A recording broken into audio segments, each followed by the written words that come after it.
Dr. Keiron Fraser. So Keiron is an associate professor in marine conservation, an academic lead for the University of Plymouth Marine Station. He's also the University of Plymouth diving officer and an expedition leader for the National Geographic Pristine Seas project.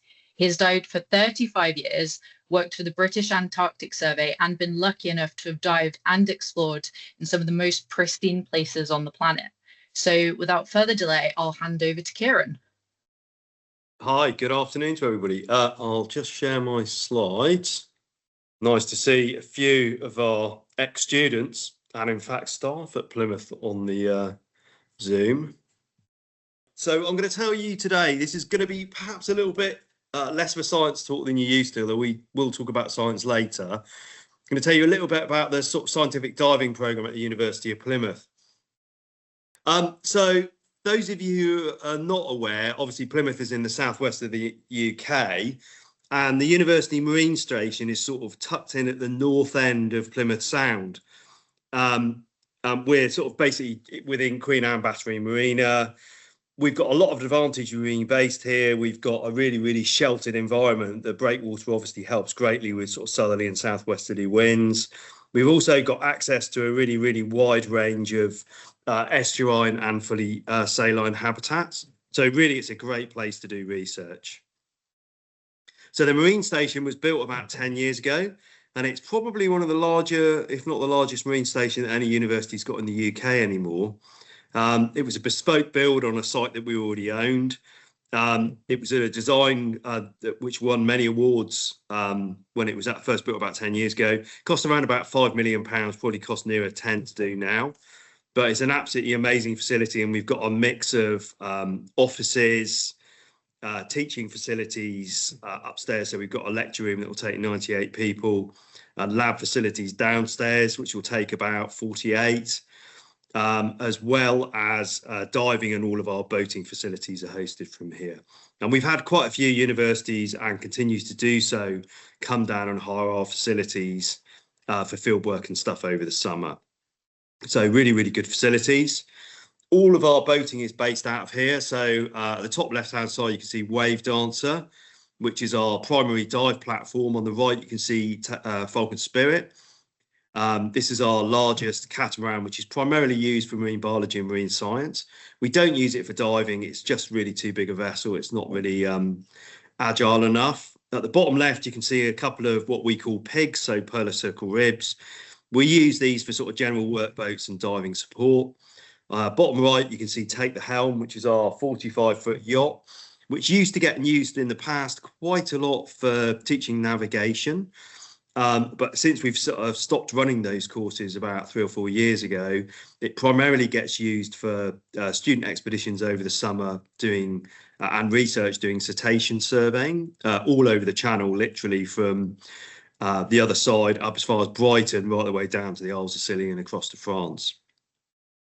In the middle, you can see our newest addition to the fleet, which is a 6-metre electric drive rib, which we've got in for the next 3 years for evaluation to see how electric, obviously carbon neutral vessels could fit within our fleet. Alongside this, we've got several other vessels as well. We've got a smaller workboat, Jojo, which is being currently replaced at the moment. We're having a new boat built in Weston-super-Mare, which will sit somewhere between Falcon Spirit and Wave Dancer. And the 2 pigs that you can see in the lower left, they're being replaced with new workboats, which we've just issued a contract for. So quite heavy investment in our fleet. And all of these vessels, although primarily used for teaching and research, also go out on commercial charter. So we've got lots and lots of instrumentation at the marine station. I'll just go through this quite quickly. A whole range of different ROVs. You can see top center, that's a Saab CI, which is our biggest unit. Which is quite a tricky unit to handle and quite complex to operate and maintain.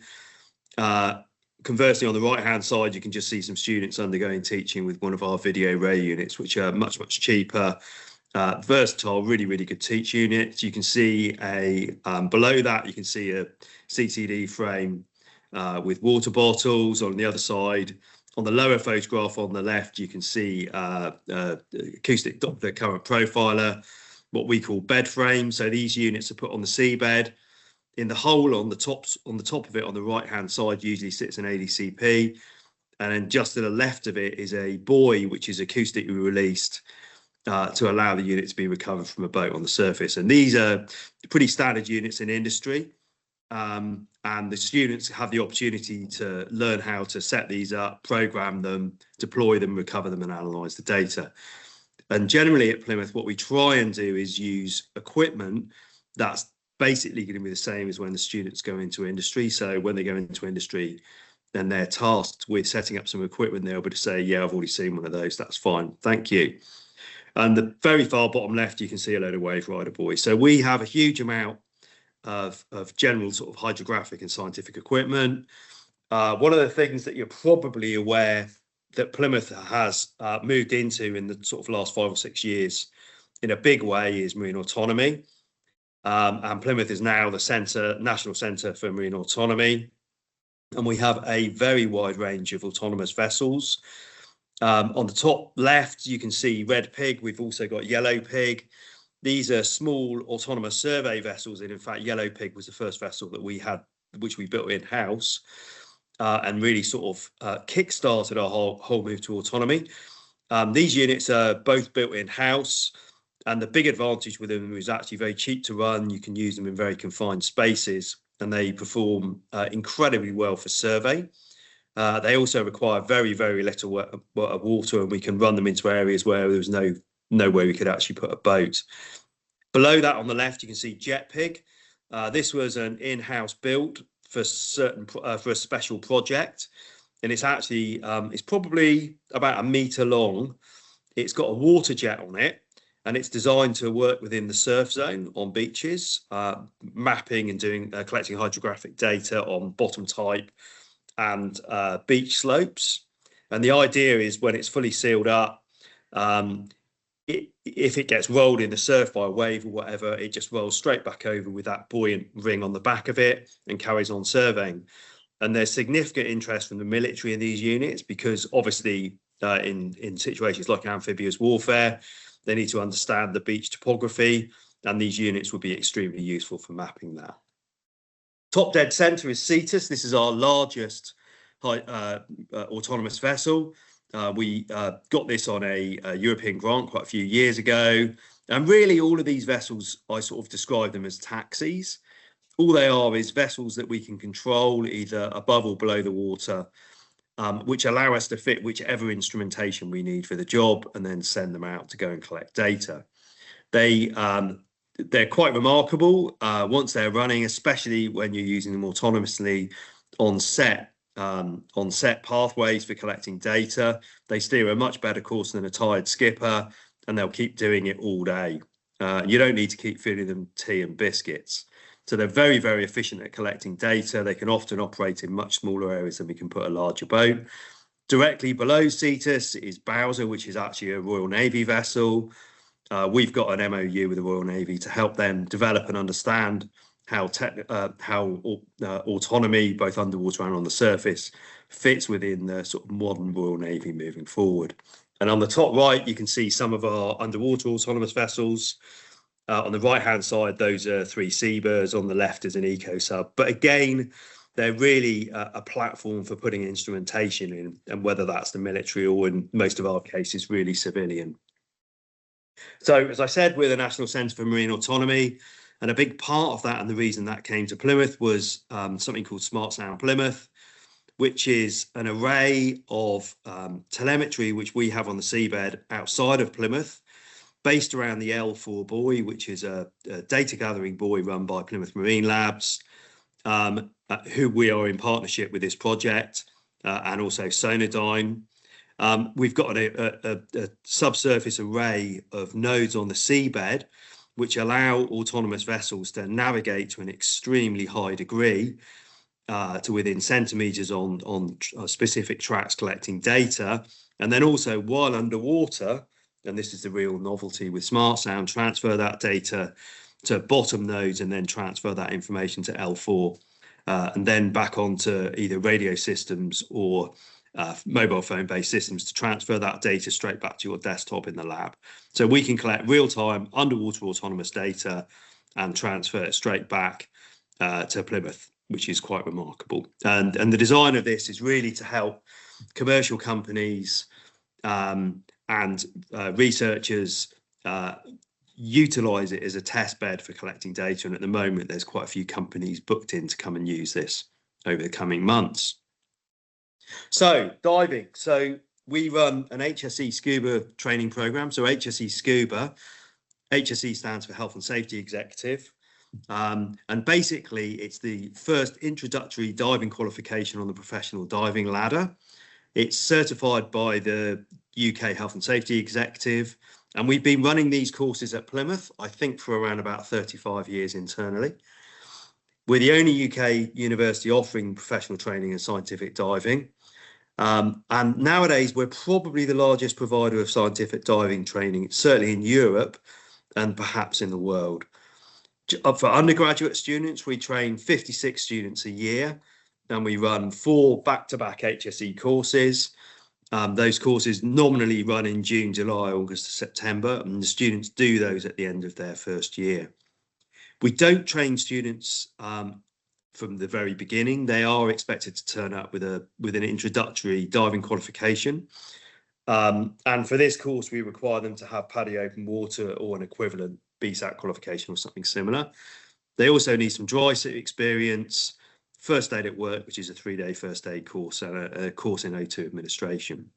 So very quickly, I'm not going to speak very much about this. The sort of training program is a month long. It is super intense, very long days, tough, both theory and physically. So there's 6 in water training modules. There's 4 dry training modules, a whole load of lectures. There's a lot of effort to make sure not only the students get in the water and get out without any mishap, they're actually assessed in the water. And we're really the only diving school doing that at any sort of scale.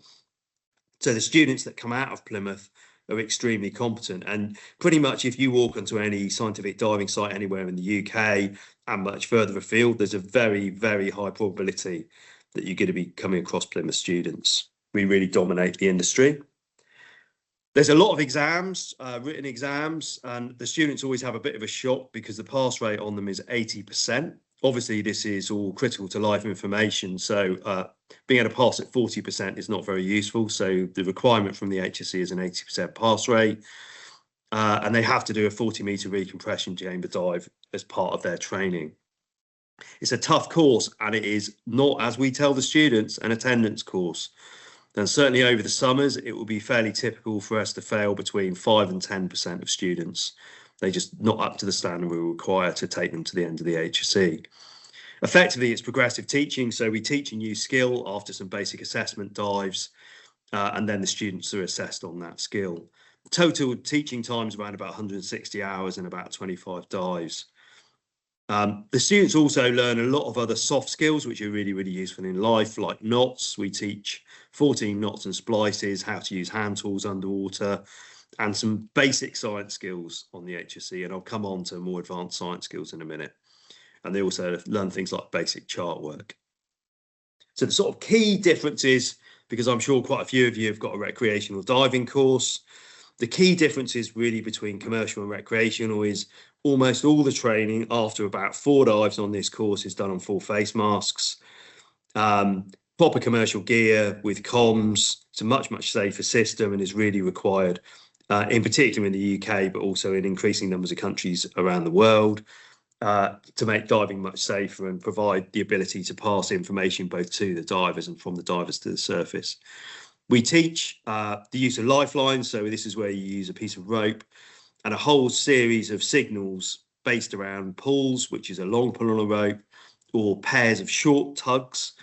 There's a whole language based around that the students need to learn for passing information to and from the diver. Hardwired comms where they're connected by a cable to the surface, and through water comms where they're speaking through the water. We also do a lot about UK legislation, and diving is one of the most legislated industries in the UK for good reason. In the dim and distant past, certainly in the North Sea, there was a very poor safety record, and now it's extremely good in the UK. and a lot of stuff about professional diving practices, what an employer is going to expect from you as a professional diver. So in the second year of the degrees, worth saying actually, the students on the HSE course, they pay an extra fee for that course. I think it's about £3,750, so that's on top of their degrees. And that's cheaper than a normal HSE scuba provider would charge. Most of them typically charge around about £4,500, so it is slightly subsidised. In the second year, the students who've got the HSE have the option of taking a scientific diving module, and this is an optional module of their degree, so there's no extra costs. Typically, pretty much every student who does the HSE wants to do this module, so it's also full. It's worth saying also that we have typically 150 to 160 applications for the 56 places we have available for students on the HSE. And I have a continual stream of people from outside of the university approaching me about trying to get on the course. It's very rare we take outside people, but we have on occasion. So if you really want an HSE course, it's certainly worth making contact. On the scientific diving module, we cover things like use of quadrats and jackstays for biological surveying, survey design and theory, biological sampling, quadrats, transects, which I've already said, underwater visual sensors for fish, sediment coring and water sampling. We could do quite a lot of underwater photography. It's a really critical skill for an underwater scientist, including use of strobes. We also do advanced surveying, searching techniques, use of lift bags for lifting heavy objects. And the module finishes with a group research project. And this changes from year to year. We just sort of try and do things a little bit differently every year. But that could, for example, be surveying seagrass around moorings or carrying out a baseline survey. So the sort of work that a jobbing scientific diver would do on typical diving projects, really. And they write that up as a client report. So at the Marine Station, we also have a couple of student placements, which we offer, which vary between 2 and 6 months a year.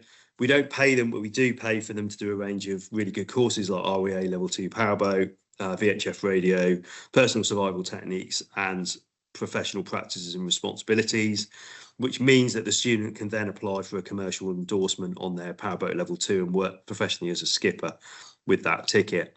And those guys help out running the HSE courses and a whole range of different research projects we've got going on. So the latest thing that we've started, and this is something that I've been thinking about over my career, which I've been diving professionally for nearly 30 years, is I've always felt that it would be great to train students at a higher level than undergraduate level. So last year we started an MRes in scientific diving. As far as we know, this is the first time anybody's ever had a master's level scientific diving program. And this is definitely the only one running in the world now. We welcomed 9 students onto it last year, and it's gone amazingly well. We'll probably have 16, and I suspect we're going to be rapidly at capacity every year quite quickly, with a maximum probably around about 20 students. It's really a globally unique program. It's designed to provide both required scientific skills and scientific diving skills for graduates who want to work in the industry, really. There's been lots of industry input from various people, and there's lots of industry input continually, because all of the projects basically involve the students, the 7-month research projects embedded within a client outside of the university and working with them for that 7-month period. So we're getting lots of good feedback, which we're going to use to develop the course. It's been super exciting to run. If you want more information about it, I haven't really got time to say now. Either drop me an email or have a look on our website, where there is, if you Google MRes scientific diving, it will be top of the Google searches and you can find out more information. So we run a whole range of different ongoing projects. We have typically 50 to 60 students on overseas placement years on an annual basis. We also have staff diving projects, which some of them are ongoing, some of them are sort of for a year or something like that. Just to give you some examples: Colombia, Maldives, Falkland Islands, Madagascar, French Polynesia, Seychelles. We do quite a lot of organism collection for teaching and local research projects. We support PhD, Masters, BSc projects for biological survey, photogrammetry, coring, settlement plates, a whole range of different things, a huge amount of different projects, very dependent on what the students want to do and what the supervisors want to do. To give you an idea of scale, we probably do 2,500 to 3,000 dives a year in the UK under the Scientific Diving ACOP. Globally, including overseas projects, we're probably doing at least 7,000, probably more than that. So we are running a massive diving operation, and myself as a university diving officer is responsible for all of that. Over the years, we've been heavily involved with quite a lot of international work, and I was asked by the health and safety executive to sit on the UK working team to produce 3 new ISO standards for scientific diver training that we completed about 2 years ago, and those have since then have been converted into British BSI standards and EN standards, and they now offer a training framework for scientific diving globally. And when I get time, I plan to get the MRES program that we're running ISO accredited. We deliver numerous scientific diving commercial contracts, including training, audit, and scientific diving data collection. And we're also running ongoing support for industry via things like HSE scuba places when we some have available, SDSC supervisor courses, full face mask training, and a whole range of other things. And we'll probably increase that as we go forward. You can see in the middle, we've got a AP valves rebreather. We're teaching about the cutting edge of technology, mixed gas rebreathers and things like that on the MRES, although we're not diving units yet. But my plan in the longer term is to set up and run rebreather training for scientific diving, will be one of the things we do at Plymouth. Regular diving tasks, it's a very long list. You can see some divers here in the top couple of photographs. I think that's me in the water, going in to do some maintenance work on our very large wave tank up on campus. You can see in the middle, it's a wave generating tank. It will generate up to about 1 metre. And it's got like a movable floor, and that can be quite maintenance heavy. So I was going in to do some adjustments and fix some of the issues with it. Bottom left, you can see that's an acoustic logger, which we maintain under contract for CFAS, which is just off Rainham Head. And on the right, you can see seagrass surveying, which we do quite a lot for various different organisations. Other ongoing projects, we've got certainly the biggest arms unit project which has ever been run in the UK. Is probably one of the biggest ones in the world. One of my PhD students, we've got a very large project using the Smithsonian autonomous reef monitoring structures. These are basically stacked settlement panel systems. We've reduced the scale of the experiment as it's gone along slightly, but I think we had 24 units in the water in Plymouth Sound at one point. We're interested in looking at when the plates are put in, how that impacts on settlement and colonisation, and also using them as a tool for detecting invasive species.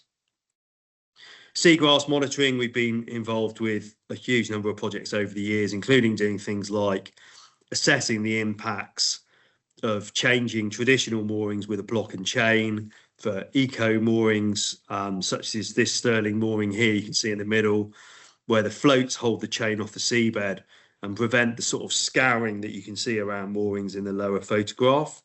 So these are very effective in reducing scouring. So we've done a lot of work quantifying that and actually going and measuring what the difference is between a traditional and a eco-style mooring. FinVision, this was a DEFRA funded project that I was co-I on with Ben Chotty as PI. This was a very large scale project using some cameras designed by the team you can see in the photograph at the right with Ollie Tills. These are really, really clever in-house built cameras at Plymouth that allow us to look at larval fish in the water column in stereo and actually come up with size estimates and things. And we have these cameras deployed both intertidally alongside seine netting and subtidally by divers to look at the distribution and critical fish habitat used by various larval British fish species, many of them commercial like sea bass and mullet and things. So that that data is currently in the being written up as 2 papers, and one of them is with a journal at the moment. So a very, very successful project, and something we'll be carrying on doing. And Ben currently has a PhD student using these cameras, and we're deploying them at the moment in the sort of Plymouth area and wider. We also do a lot of photogrammetry, and this is an area we teach on the master's programme, and I think is going to be a very, very big growth area for marine biology and scientific diving. So these are shots from Thailand, but we're very interested in how we can use photogrammetry to look at seasonal changes and growth in organisms. And we're sort of at the start of our journey on that, but we've been using it for a couple of years. So the sort of last thing I was going to quickly talk about really was the work that we're involved with overseas. So I've been involved with National Geographic Pristine Seas for about 5 years now, I think. This is a massive programme. And the sort of idea of Pristine Seas really is to use science to collect data to really get global changes on marine protection. So we approach a country, discuss whether or not they're interested in declaring marine protected areas, whether there's an appetite for doing it, and if there's not, then there's not really any ground for us to go through with them. If they are interested, we then work with them to start discussions about what data they would need to do that. And many of the countries we're working with are developing and really don't have the resources to go out and collect that data. And then we put a plan together and work with local scientists and take a vessel, go and collect that data. But alongside the data collection, we also usually, in almost all cases, make a documentary, both for political films internally, but also a documentary for National Geographic. We do lots and lots of work on social media and making the public more aware of what we're doing, both within that country and internationally. We do lots and lots of work with educating school kids. So we run open days on the ships and things like that, and do what we call ship days. So National Geographic seeks to explore, document and help protect vital ocean areas for the benefit of people. It uses a combination of expedition, science, policy, filmmaking and strategic communications to support national and local conservation efforts. And I'm sure many of you will know a little bit about Pristine Seas. So it's really the thing that makes us unusual. It's not just about going out and collecting data. It's about a really strong policy team understanding where we can give value added support to organisations and governments to get MPAs declared. It's about linking expeditions, the science, the media side, which is really, really important, policy, and also educating the next generation. And it's been a really amazing period of my career to be involved with it over the last 5 years. So Enric Sala started Pristine Seas in 2008, and it's for many years it went along at a fairly low-key level, running an expedition a year or something like that. And then Enric was also involved with the Campaign for Nature, with pushing forward this idea of protecting 30% of the planet by 2030. And he decided at that point that we needed to massively upgrade our work rate. And so we've started something called the Global Expedition, which I'll talk about in a minute. So there is now real pressure to get out and run a lot of expeditions. So since 2008, Pristine Seas have now run 50 expeditions, which is a huge number. When I'm talking to people about Pristine Seas, I always sort of slightly tongue-in-cheek, but sort of say, you know, it's really the largest scientific diving expedition since Jacques Cousteau, for the older members of the audience, in the sort of 1970s. It's a massive thing. There's 55, 60 people involved with it, most of them fully employed in DC, but also working all over the world. We've been responsible for helping and supporting, working with other partners to deliver 31 marine reserves internationally, just under 7 million square kilometres, and in fact, it's well over 300 publications by now. So it's been an incredibly productive organisation. And although it costs a lot of money to run, for what's achieved, it's actually extremely cheap. So the Global Expedition was launched in 2023, starting in Papeete, Tahiti. And I didn't lead the first leg, but you can see in Cook Islands in June 2023, that was one of the legs I led. And then I led part of the Palau trip in February, March 2024, and Tuvalu and Rotuma in 2025. I'm not working for them this year. I've just got too much on, but I'll be back out with them next year, leading 1 or 2 months worth of expeditions. So the other thing that Pristine Seas does, which is very unusual, is we collect data from the surface and in some cases terrestrially right the way down to the deep sea with an incredible range of tools we've got. If we're going to very, very remote places, which are uninhabited in many cases, or there is not any real science capacity on the land, sometimes we'll put specialist staff ashore to collect data, especially do bird surveys and things like that, to better understand how the seabirds fit within the reef ecosystem, and they're extremely important. In shallow waters down to about 30 or 40 meters, we're doing scuba diving. We're using baited remote cameras. We use mesopelagic ones down to about sort of 40 to 80 meters. We do pelagic bruvs on the surface further offshore. We've got an ROV, which actually isn't on here, which will go down to about 1,000 meters.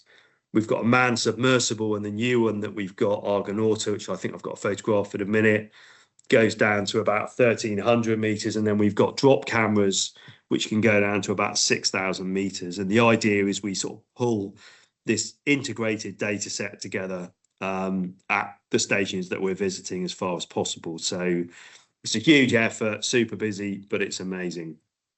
The ship we're running off primarily, at the moment it's worth saying, so we're primarily working in the Pacific, but it's we're likely to move to other areas. And in the past, Pristine Seas has worked in lots of areas from the pole to the pole, really from the Arctic to the Antarctic. So we're at the moment primarily working off Argo, which we've got full-time charter on.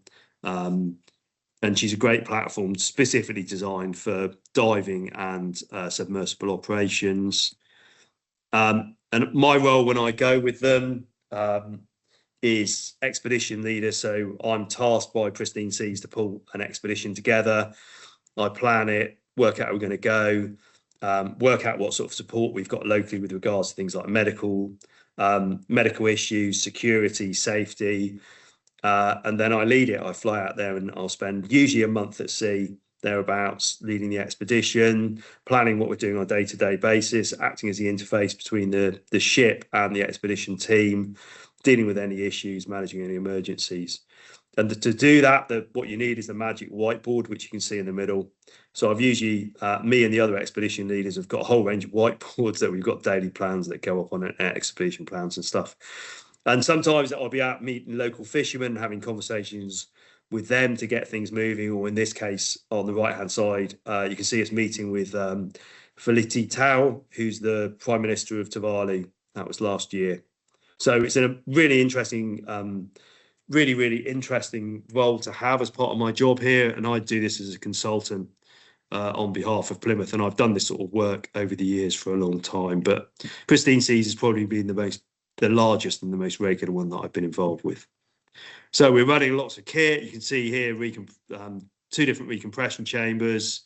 We're doing a lot of diving, so we need to ensure that things are safe, and if things go wrong, we can handle it on board. It's a hyperlight in the bottom right, which is a Kevlar chamber. They're quite unusual, single-person chamber. We're often working in some of the remotest places on the planet, often 4 or 5 days by ship from any help, no chance of helicopter rescue or aircraft to get anybody out. So we're working very remotely. The submersible we've got, you can see here, this is the old one actually. This is deep sea. One of my colleagues, Paul Rose, in it, one of our cameramen. On the right-hand side, the lower image is one of our drop cameras getting deployed, and then the top image is our lunar ROV system, which has got an extremely high-quality camera system on it. The new submersible we've got is called Argonauta, and this unit's rated to 1,300 meters, and you can see the layout on it. You've got 2 scientists at the front, and then you've got the submersible pilot just behind them. And I've done a few dives in this and the old one actually, and it's an absolutely remarkable experience. So that was me at 450 meters at Tuvalu, I think, if I remember. But big money. I mean, one of these, I think this was about $6 million. So you need deep pockets, but they do open up an amazing ability to do deep water research. And it's really a unique opportunity to go down and do fish surveys, benthic invertebrate surveys and stuff, and collect on this one. And we can do eDNA sampling, and we've got an extremely high quality camera on it.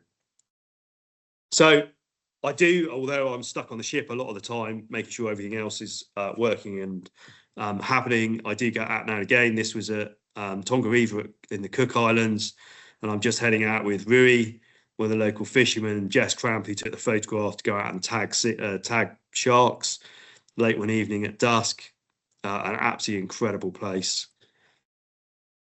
This was, I think, in the Maldives, obviously drone footage. This was in the Southern Line Islands, one of the most remote places, remote reefs in the world, quite possibly the best preserved coral reef ecosystem on the planet, certainly in the Pacific. Absolutely incredible. And you get to meet some special friends. This is me with a brown booby on my head, and that was on the Southern Lines trip. So really, and this is just a photograph. This was actually at the end. This was on a different ship. This was off an Australian oil support vessel called Offshore Solution at the end of the Southern Lines trip, the first trip I did with them in Papeete at the end of the expedition. So really, Plymouth is a massive part of what we do at the university, diving. We're very lucky we've got really, really good facilities, and certainly the diving is certainly a massive recruitment tool for Plymouth, and something that we're very proud of, the sort of abilities that we've got to sort of deliver both teaching sort of based diving and also research. And certainly my plan in the longer term as academic lead for the Marine Station is really expand our capability. But that's all I've got to say. Thank you very much. Thanks for listening, and I'm more than happy to take questions. Thank you so much, Keiron. That was a really interesting talk about the work you're doing at Plymouth and also the incredible work that you're involved with personally. No surprise, we have had a fair few questions come through on our Slido, so I will go through them in a minute. But just a reminder, if you haven't submitted any questions and you'd like to, the Slido link is in the chat. I'm just going to share the QR code for any external people who can't access the chat, just whilst I read out the first few questions. I'll just share that now. Hopefully everyone can see that. So the first question we have is, with falling AUV/ROV costs and more autonomy tech in surveying, what categories of scientific diving work do you expect to persist versus be displaced? Really good question. This is one I get all the time. When I first came, I've dived since '91, and I was actually, when I did my PhD, I did it in Aberdeen, and I was quite heavily and had lots of friends involved with the oil industry, and it was always at the time, diving's finished as a commercial diving. It's gone in the North Sea. It's all going to be replaced by ROVs, and it's never happened. I think autonomy and ROVs and things definitely are extremely useful tools.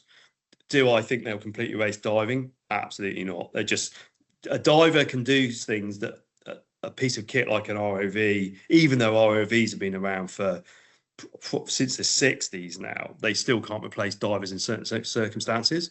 What I would say is, the first time I ever think about, we need to do a job, we need to do this data collection, my first question is always, what's the best way of doing this? It is definitely not, should it be a diver?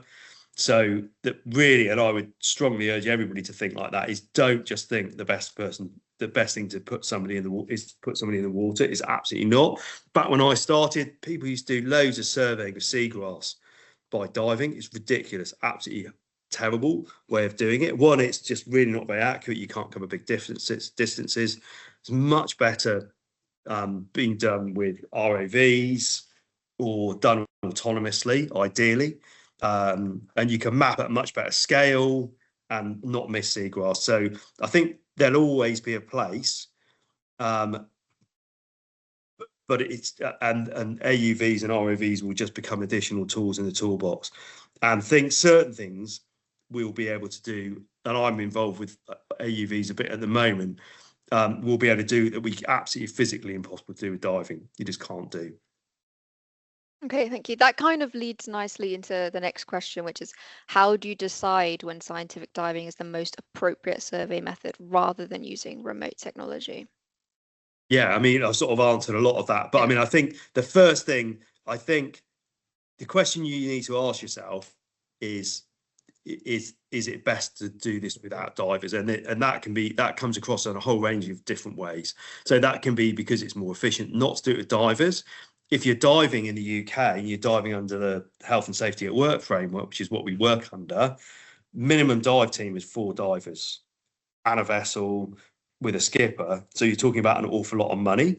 And it might be that you can go out and collect that data with a skipper and one person with a small ROV, which is much, much cheaper probably. So the first question is whether or not it's the most efficient and cheapest way to collect that data, but also from a safety point of view. You definitely, if there's a better way of collecting it with a non-diving method, and this is really where the North Sea oil industry and oil industry generally has got, you should be using that. It shouldn't just be putting divers in the water. But it is really a case-by-case basis. Okay. So the next question is, with the pristine seas, which stakeholders do you tend to approach? And then they've also commented, under the OCPP, we have a lot of experience for designating MPAs internationally we can share. Yeah, I mean, so generally speaking, so I'm not involved with I am involved with the policy side when I'm on the ground. All the initial, so usually the way it will work pristine seas is there would be an approach goes to the government of a country, and there would be a discussion about whether or not there's an appetite for MPAs. So if there's like, we're not interested in setting up MPAs, there is no point in us going there. I mean, to put it into context, running an expedition like this on a ship of that size, you're probably talking somewhere between $1 million and $1.5 million a month. So you're talking about a very substantial investment, that sort of money, generally speaking. So we're not there to just go and collect data. The whole point of us doing this is collecting data and getting conservation action. So if there's like, we're just not interested in MPAs, that's sort of the end of the conversation. While that government's in, we might go back and revisit once there's a new government or something. At that point, if there's like an appetite, then usually there's a bit of a discussion about, well, which government departments do we need to talk to? Sometimes that could be the President's office, it could be the Conservation Department, Fisheries Department quite often. And then it's a case really of them working out what the key NGOs within the country are to work with. In some cases, there aren't really any. In a lot of cases, there are. And then what we don't want to do is walk into a situation and start treading on other people's toes. Often what we can come in and do is offer tools that other NGOs or governments absolutely just don't have access to.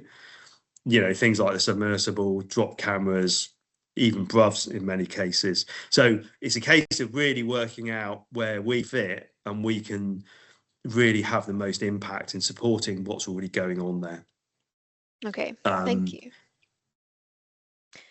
And then I think a question that probably is on everyone's mind is there any way we can get involved with the Pristine Seas work? It sounds really interesting. Yeah, I get that one a lot as well. Probably not at the moment, if the honest answer. They've got, but opportunities do arise, and it's definitely worth dropping an email and staying in contact. We've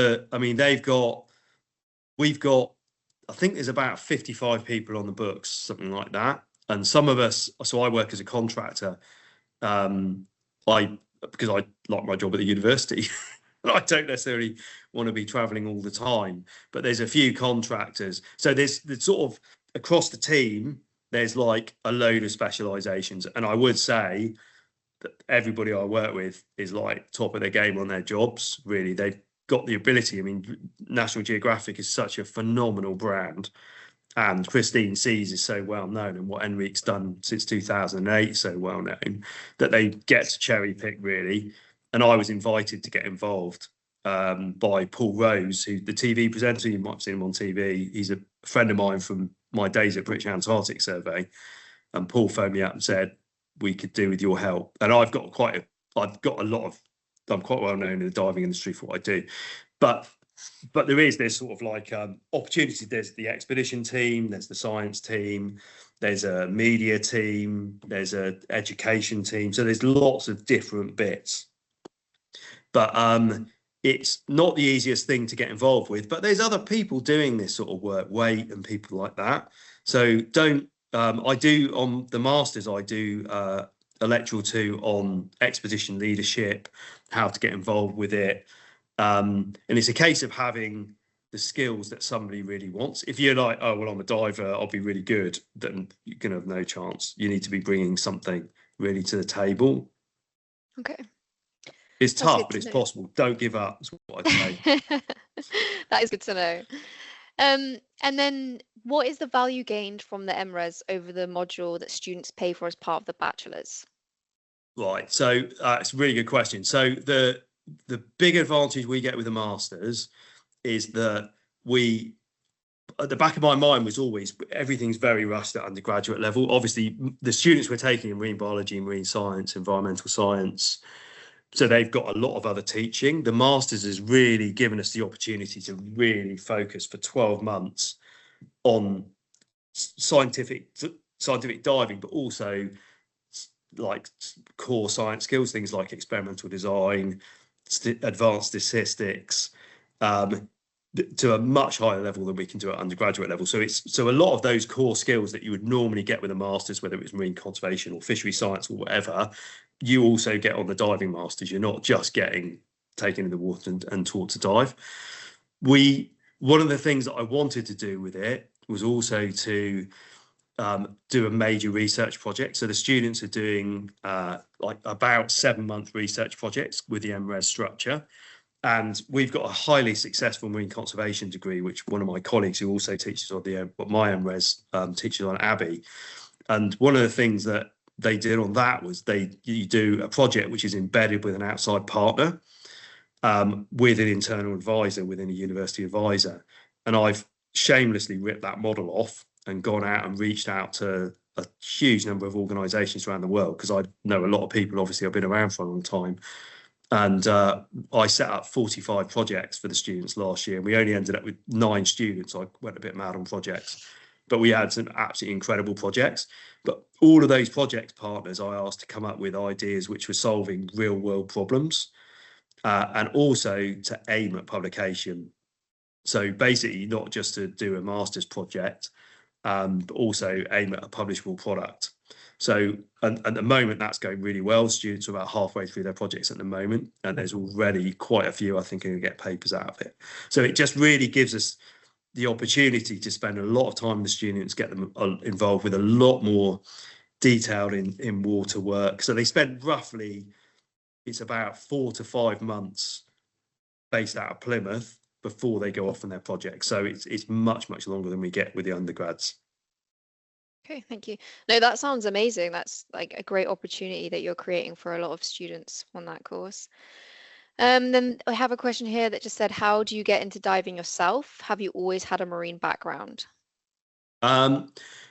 So I was lucky. I actually grew up in the southwest. I've worked away for 25 years and ended up eventually coming back. I'm in Plymouth now, and I grew up 20 odd miles from here, and I grew up messing around with small boats and fishing and things like that.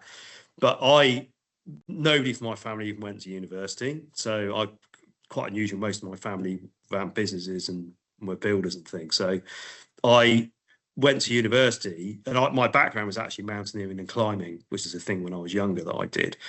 And then didn't go back to university till I was 24. I actually worked on my tools as a hydraulic engineer, repairing hydraulics.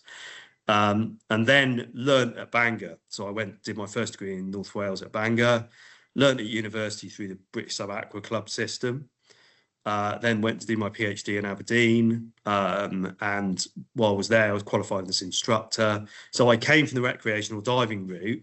And I would say that's if you go out and get really well qualified and get really good experience, that's the important thing. Don't just rush through qualifications. Go out, get as much diving as you can done, get experience of small boats, repairing stuff. That's the sort of thing that gets you jobs, not just rattling through qualifications and getting very little experience. Also, get involved with things like Sea Search, which is an amazing organisation.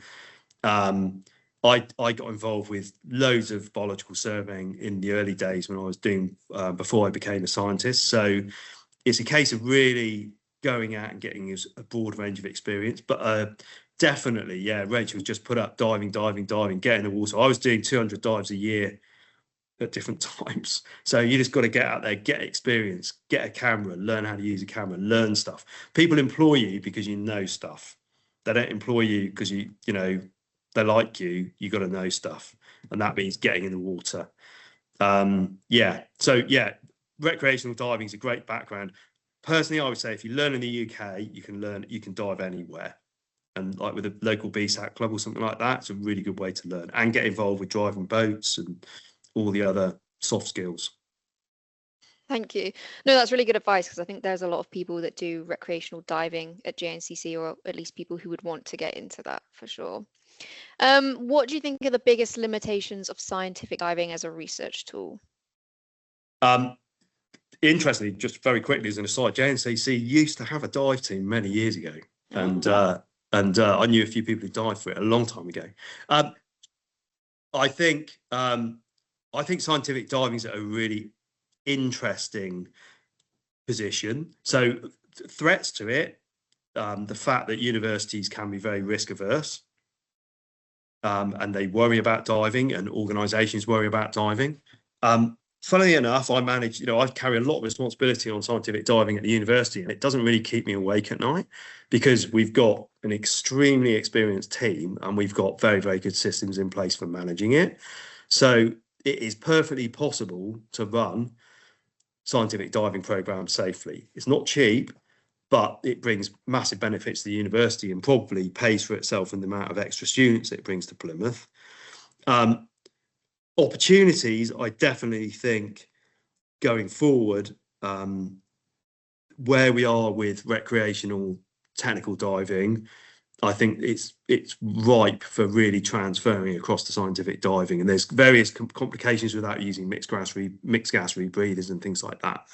It's difficult because of the way that the legislation certainly works in the UK, but at the moment, I think that's not really been very fully tapped, and I think there's going to be a lot of growth areas there. But also integrating things like ROVs, underwater autonomy and things like that. Definitely, there's a really over the last 10 years, there's a lot of very useful technologies like photogrammetry and things like that, which can be super useful. Okay, thank you. I am aware we have just a few minutes left, and I think we've got 4 questions. Might have to speed through them. What do you think the next big scientific diving study in the UK should focus on? It's a good question. Right. So I think there's big gaps in knowledge. I think we've still got, I was involved with, in fact, JNCC surveying back in the 90s, and Sea Search and things like that. So we've got a fairly good benthic picture around the UK in a lot of areas. And that's pretty good quality data, really. I think one of the biggest areas that was very weak in the UK, and I have discussed this with Natural England, is shallow water fish species. I think we've got a remarkably poor idea. We've got some of the Pacific Islands that I work at, we've probably got a better idea about shallow water benthic fish species. Yeah, they're difficult to survey, so nobody does it really. Okay, thank you. Sorry, I don't know if you were going to add on anything there. No. Okay. Would Plymouth be keen to work with JNCC to restart a diving team which can feed into a wider program of scientific diving? Someone has commented. Yes. Yeah, absolutely. Yeah, totally. Please pass my details. Yeah, absolutely. We're always happy to talk to people, collaborate, whether it's in the UK or overseas. Absolutely. Yeah. That's great. Thank you. What have alumni from the MRes program gone on to do? Do you know? Well, they're still on a degree at the moment, but I know that it's probably at least a couple of them are going to apply for British Antarctic Survey for the diving jobs at Rotherham, and I know one's already got offered a job working in South Africa. So, and there's only 9 on the course, and so a couple of them want to travel, I think, but we have students all over the place. I've currently got either 2 or 3 students in Antarctica with Bass, who are ex-Plymouth students. they're everywhere. Loads of Natural England divers are ex-Plymouth. Even some of the HSE's divers of the diving inspector are ex-Plymouth. So what I do say to the students, though, is, you know, scientific diving is quite a small field. And if you just say, oh, I never want to leave the UK, then it's a tough market. And, you know, there's not that many scientific diving jobs in the UK, although it sounds like it might be a few more if JNCC starts something. But if you're willing to travel, and I've worked from the Arctic to the Antarctic over the years, you know, I've worked all over the world. If you're willing to travel and you want the sort of career that will give you that opportunities, then there's a lot of potential. But if you want to say, I want to live in Plymouth, well, Plymouth's not a very good example, but if you want to live in, I don't know, Basingstoke, and I don't really want to go anywhere else, but I want to be a scientific diver, you're probably going to be disappointed. So you've got to be somebody who's willing to travel. Okay, thank you. And I guess these last two questions are more comments. We've got someone asking to see more pictures of the coral from your southern islands.